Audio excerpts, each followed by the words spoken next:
Bonjour mes élèves, j'ai décidé de vous faire une petite vidéo pour être certaine que vous n'oubliez pas mon visage.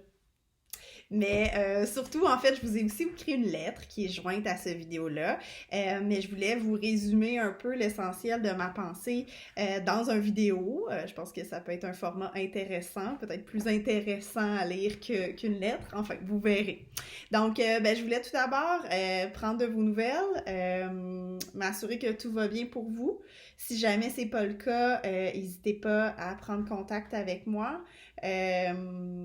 On est pris chacun chez nous, mais je pense qu'il y a quand même moyen de communiquer puis de prendre des nouvelles. D'ailleurs, je pense que la priorité en ce moment, c'est vraiment de prendre soin de nous, prendre soin des autres, prendre soin des gens qui nous entourent, pas oublier des gens dans votre entourage qui sont peut-être seuls, peut-être isolés, vos grands-parents, des voisins, voisines, tout ça.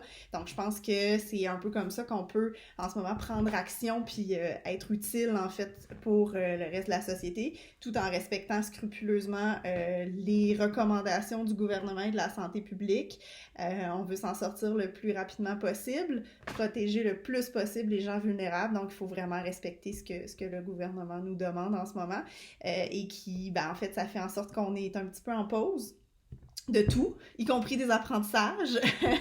Donc, vous avez peut-être vu passer sur les médias, peut-être que vos parents vous ont parlé du courriel aussi que je leur ai envoyé concernant le portail du ministère. Il y a aussi la Commission scolaire de Montréal qui a mis des choses en ligne pour vous. Évidemment, tout ça, c'est sur une base volontaire, dépendamment comment ça s'organise dans votre famille, tout ça. Mais il y a aussi plein d'autres choses qu'on peut faire. Évidemment, là, vous me voyez venir, la lecture, évidemment, toujours pertinent. Il y a toutes sortes de façons de faire la lecture. Hein. Il y a des livres audio disponibles gratuitement. Il y a des pièces de théâtre, de radio-théâtre qui ont été rendues disponibles dans les dernières semaines. Il y a des livres numériques aussi qu'on peut se procurer en ligne puis obtenir immédiatement. Il y a des revues aussi qui sont disponibles. Soit on peut les faire venir par la poste, en format numérique, tout ça. Donc, il y a un paquet de petites choses qu'on peut faire qui sont pas nécessairement des exercices scolaires, mais qui font en sorte que vous gardez votre cerveau actif, puis vous exercez tous vos acquis, tous les apprentissages que vous avez faits dans le domaine du français, des appréciations des œuvres littéraires, tout ça. Je pense que pour résumer ma pensée le plus rapidement possible, je pense que ce qui est important en ce moment, c'est de prendre soin de vous, de faire attention à vous, de respecter vos besoins, respecter votre rythme. C'est un moment qui peut être stressant, qui peut être anxiogène.